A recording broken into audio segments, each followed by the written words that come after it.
সকালবেলা তার মা ডিউটিতে যাবে। এখন তার মা বুকের দুধ খাওয়ানোর পর তাদের বিচ্ছেদ হওয়ার মানে দৃশ্য দেখলে কষ্টটা কি। তার মা তাকে ছেড়ে যেতে চাচ্ছে না, কত সুন্দর করে দেখে আছে তার মাকে, সেও বুঝতে পারছে। এখন মা আমার ডিউটিতে যাবে প্রায় 8 ঘন্টা, মার সাথে সাক্ষাৎ হবে না। গুড মর্নিং, বাই বাই বলো বাবা। এই হলো চাকরিজীবীদের জীবন, যতই কষ্ট হোক ছেড়ে যেতেই হবে। ছেলেও তাকাচ্ছে মায়ের দিকে, মাও তাকাচ্ছে ছেলের দিকে। কি হাসি। ওকে বাবা, বিদায় দাও, যেতেই হবে, সময় নাই।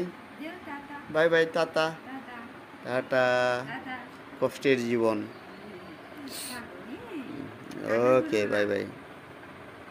কান্না করবে না, কান্না করবে না। সে তাকায় আছে, তাকায় আছে, তার মার দিকে তাকায় আছে। Okay bye bye.